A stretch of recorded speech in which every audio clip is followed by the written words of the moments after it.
Hey everybody, super excited about today's intro to the podcast, and that is because many of you know that we've teamed up with Therasage. Therasage is and has been the preeminent leader in the sauna detoxification-based space. You know I'm a huge advocate of their Thera 360. I've talked about their tri-light red light therapy and their negative ion generators. One of the reasons why I wanted to do this intro here today is that many of you do not know, though, a lot of the other products that they carry. One of those is the BioBand, and this is actually a really stylish bracelet, a band that you can wear around your wrist to help with everything from stress, inflammation, free radical damage, and more. It uses negative ion-based therapy, magnets, and infrared, plus so much more in order to help you through the healing process. So this is a really nice adjunct, a nice add-on to whether it be a daily foundational protocol, your smoothies, your walks, your workouts, whatever it might be. It's one more thing to help you with your overall health. And Equalife has actually purchased 500 of those bands to give away to our community. It's completely free with all qualifying orders. Just head on over to stevencabral.com/shop for all the details. Now, enjoy the show.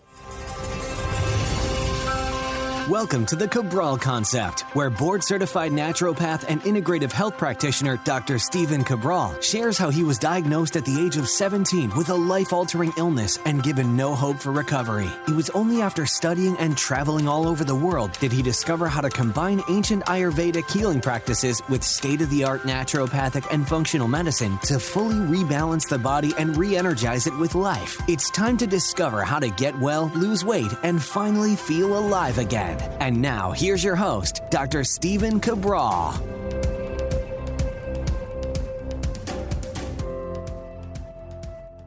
Hey everybody, welcome back to the show. Glad to be here with you. Love being able to debut our Cabral HouseCalls each and every weekend. Hopefully you get to tune in as they become live on Saturday and Sunday. This is episode 2445. And you can always find all of the most up-to-date podcasts over at stevencabral.com/podcast. That's Stephen Cabral, Stevens with the PH, .com/podcast. Today's episode 2445. If you want to follow along with the questions. Now, we answered 6 questions yesterday. We're going to get to 6 more today. Looking forward to answering these. Just letting people know that this show debuting on October 16th, we are now we're right around 12 weeks or so behind on your questions. And again, that's simply based on how many people ask questions. It just gets put into the order of the queue, and we always answer on a first come, first served basis. So we appreciate your patience in getting to about a dozen questions per weekend. For same day help, always feel free to write in at cabralsupportgroup.com. All right. Let's dive in. First question is from Callie. Callie says, "Hi, Dr. Cabral. I'm looking for answers for my 3-year-old daughter who was diagnosed with Loose Anagen Syndrome. Ever since she was a baby, she loses massive amounts of hair every February. I'm not sure what it is about this month in February. We live in Wisconsin, so it's winter at that time, but that is the exact time it occurs every year. The past couple of years, her hair has grown back well after she loses so much every February. But this year, it is not growing back as well. The hair that she does have is extremely thin and fine, gets tangled easily and falls out easily. Any ideas of possible root causes for this condition? What we can do to help with this? Thanks." Okay, so this, again, I don't do any prep work for the show. This is just based on 20 plus years in the industry and seeing a lot over the years, helping now well over 250,000 client appointments. And it's interesting because you said it only happens in February. Now that's the strange part. Hair loss is not strange. And I have a whole article, and hopefully many of you have already read it. It's at stevencabral.com/hair-loss. I've done a lot of research on hair loss. And what I did on that article was literally just present to you everything we know to help someone stop hair loss and regrow it for both men and women. So that's that. For a 3-year-old, a little different, right? Very, very interesting. Why would a 3-year-old be losing their hair? That shouldn't happen. Now, do keep in mind there's 3 different phases of hair growth and loss.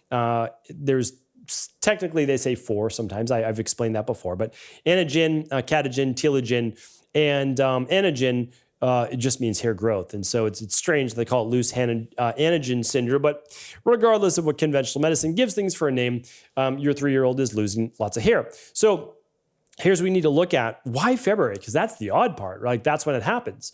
So I'm thinking, okay, just like Boston, it's the dead of winter. What may you be low on? Well, you may be low on vitamin D3. So could it just be like really low levels of vitamin C, really low levels of vitamin D? I don't know if she's on any medication that could be causing it.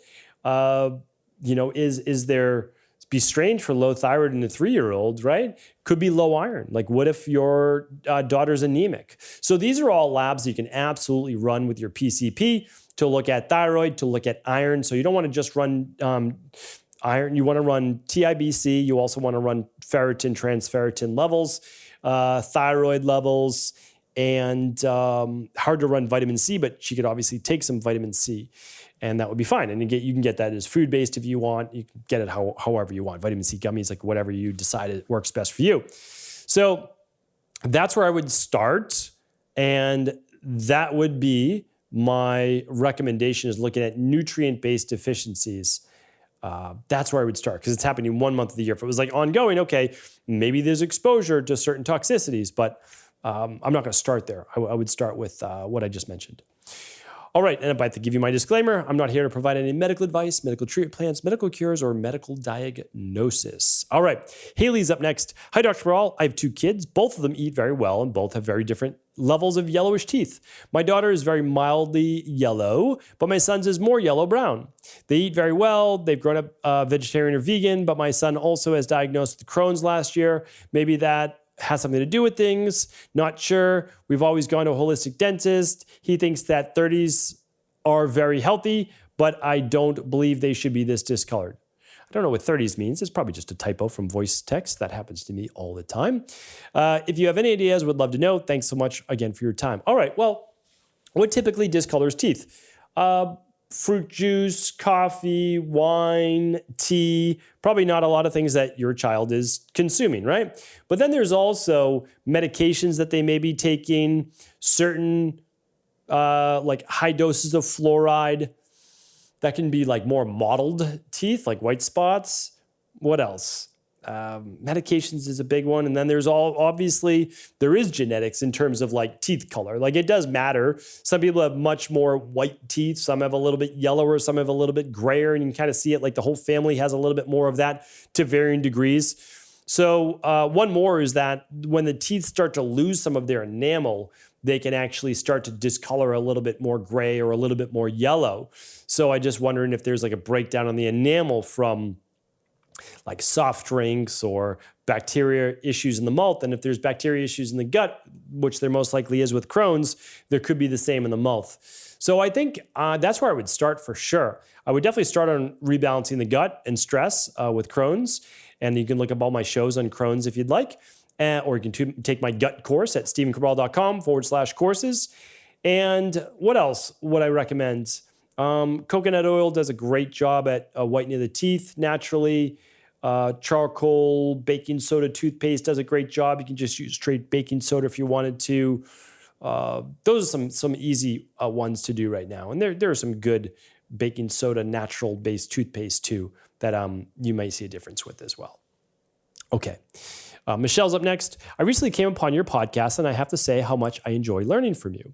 I'm hoping you may be able to help. Thank you, Michelle, and I hope that I am as well. My mother has had burning mouth syndrome for over 9 years. She's been to almost every type of doctor, dentist, specialist under the sun, and no one's been able to figure out the cause or come up with any protocol to give her for any relief. She's also diagnosed with Parkinson's later the same year as the burning mouth. Do you have any insight into this disease and how it can be managed? It's been 9 years of continuous pain, and the lack of enjoyment of anything she eats and drinks is taking a toll. Thank you. Yeah, I've actually done many shows on burning mouth, probably like between, I don't know, maybe around like 5 to 7 shows. They've been answered on house calls. I also did one surrounding the virus over this past couple of years and how people get burning mouth. So rather than kind of take you through that, these are always able to be searched at stephencabral.com/podcast. You just type in burning mouth syndrome, literally. I've done many shows on this. And you'll see the connection typically to heavy metals. There's a big connection to heavy metals. Now, it can be for any reason surrounding inflammation. So I don't want to say that, because you can have an inflammatory disease, which obviously your mom has a lot of inflammation. She got Parkinson's. And so that's certainly part of it. But honestly, we often look at a lot of times a detox issue and a mineral imbalance potentially, but usually it's a heavy metal toxicity as well. So that's what I would look into. If possible, you always you want to run the Big 5 labs. If you can't run the Big 5 labs, run the starter kit. That's what I'd recommend. And then you would typically from there, after you run the labs, you may do a 21-day functional medicine detox, and then you may do a heavy metal detox, which is different after that. But again, I would get your customized plan with your labs and keep going from there. Okay. Kelsey's up next. Hi, Dr. Cabral. I'm wondering if you could shed some light on why taking an inositol supplement was so successful in lowering my testosterone. After starting an inositol supplement daily, and it being the only noticeable change in my lifestyle, my testosterone went from way higher than normal for a woman my age, 27 years old, to within normal range. The levels were taken on the same day of my cycle, so it seems that this is really a true reflection of taking inositol. I know inositol is meant to help with blood sugar regulation, but I was not expecting it to be so helpful in lowering my testosterone. Thank you. Okay. Yeah, happy to answer this. We use inositol all the time. I think it's literally just called inositol at Equilife. That's the one that we recommend because it contains both dichiro and myo-inositol. So you get the benefits of both types. And that's actually clinically shown to be the best because there are benefits to each one. And so you might as well take them as a synergist. So yeah, inositol is best known for helping with insulin sensitivity, meaning getting the blood sugar into the cells and not allowing it to kind of float around in the blood, causing all sorts of inflammatory issues and PCOS-based symptoms. Okay, but it's also an adaptogen. So people overlook inositol's true power as an adaptogen and helping to calm stress levels as well. So if you're calming stress levels and you're calming the overall sympathetic nervous system, well, especially if you are a Pitta type woman, then you will not get as high of a testosterone-based increase.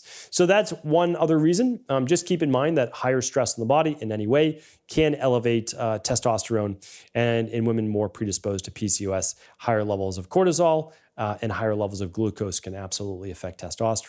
So I would say it's having an effect on both, and happy to hear that is helping you as well. So there you are. All right, Heather is up next. Hello, Dr. Cabral. At the time I am writing this, I hope you are enjoying a nice summer with your family. Thank you, Heather. And it's funny because now we're in October, but you did write in on July 11th, about 12 weeks ago. A couple of your older podcasts on children's immune health have been circulating. 858,956. Huh. I don't know what that means. And questions have been asked on the Facebook group about where to find the supplements you had recommended in the show that the FDA no longer allows you to link to. Oh, maybe it's been circulated almost 1 million times, 900,000 times? Wow, I have no idea. But that's great. I mean, the goal is to teach. So there we go. I know I wish I could link them up, but the FDA does not allow you to state, if you name a disease or something that would be considered a disease state. Believe it or not, even allergies are considered a disease state. Obesity is now considered a disease state. So you can't link to it on the page because that's not allowed. So my question is, are you still using the same immune protocols? Oh, I actually just answered this maybe yesterday or last week. All of us parents out there who love and trust your advice would be grateful to get the info. Yeah, absolutely helpful. Happy to help on that. I wonder if I can create a page on this. I have to be able to create a page, right? I just can't state a disease on it. So here's what I'm going to do. I'm going to make a note on it right now. I don't know when I'm going to be able to get this up, but like I did for the virus, I can only give you what I do. Right? So if you go to stevencabral.com/the-protocol, that's what I do when I get a virus. All right. So I can't say it's for what you should do, but it's what I do. Let me create one for children's, what are we going to call it? Something like children's immune protocol. Let's do that. And then I'll state exactly what I do for my daughters, but I can't say it's right for your daughters or your son or your kids or whatever it might be. All right. So that's what I'll do. Instead of stating it here, because I just did, I think like a week or two ago, and I went through that. Some of the products are the same, some have been discontinued, but yeah, that's what I'm going to do. All right, so be on the lookout for the next couple weeks. How can I post it? I think I could post it in the Facebook group, as long as I don't tie a disease to it. But I'm going to try to call it like children-immune-protocol. and it will go through exactly what I did and do for my girls when they get an infection of any type, bacterial or viral based, what to do when they get an earache, what happens when they get conjunctivitis, which I think has only maybe happened once, and what happens when their tonsils are swollen, what happens when they get a cut, a bee sting. Yeah, well, hopefully we'll try to do that. I like the idea. I just haven't thought about it. It's going to take a little bit of work, but I'm going to make that happen within the next few weeks, okay? All right, thank you for bringing that up, though. I'm always happy to help, and that's a good point that I can't state it, but if I do it on a page that doesn't state a disease, and I'm just saying it's for, which is true, for my family, then I think we're good. All right, Anonymous is up next.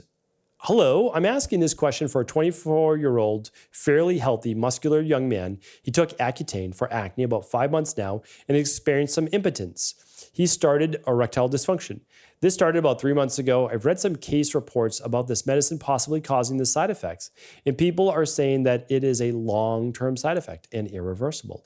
Is this true, or is there hope we can rebalance, cleanse the body of toxins from this medication? Thanks so much for your help and mission. I'm a huge fan of the podcast, and I've recently tried intermittent fasting and started to feel the wonderful benefits. Happy to hear that, Anonymous. So, okay, 24 years old, healthy, muscular young man, took Accutane, and typically for acne.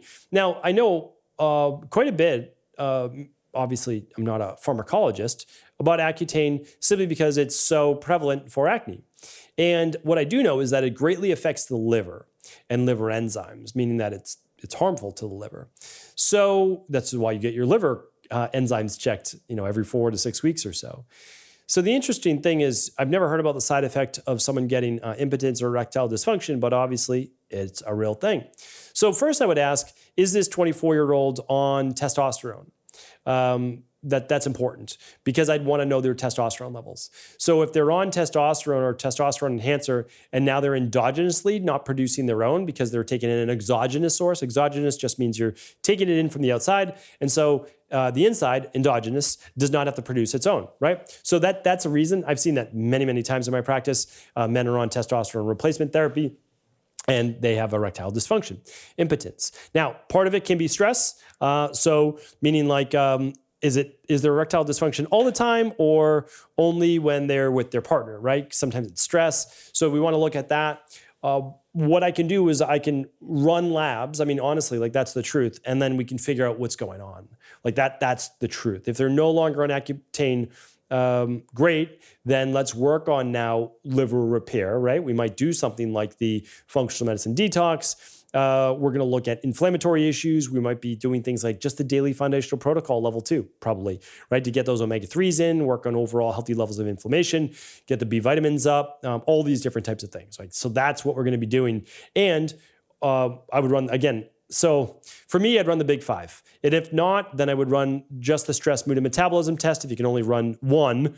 And then if you could run a couple more, I would do the Candida metabolic vitamins test and the minerals and metals test. So that's what I would do. And then we'll give him a complete plan as to what to do because I don't know if it's testosterone or I don't know it's inflammation or I don't know if it's sympathetic nervous system stress. It's probably one of those 3. I just don't think that the heavy metals, I don't think that, even though if those things are there, mold, et cetera, I don't think that would be causing the impotence. I just don't. I think that there's an inflammatory issue.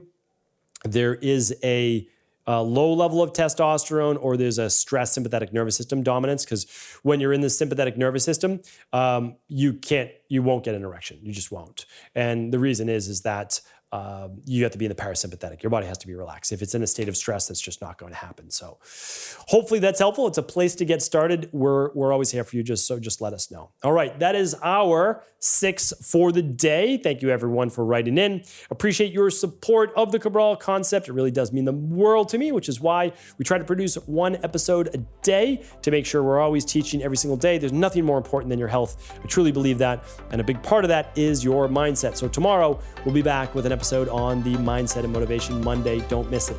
Take care, everybody. Thanks so much for tuning into the show. And you probably heard with the intro that Equalife is giving away 500 of the Therasage TheraAid Bio Bands. These are energetic bands to help you with overall free radical damage, inflammation, low mood, low energy, and more.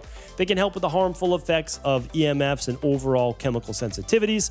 They work by helping to generate negative ions. They use magnetic-based therapy and infrared-based technology, all in a simple bracelet that you can wear around your wrist or probably even around your ankle if you choose to.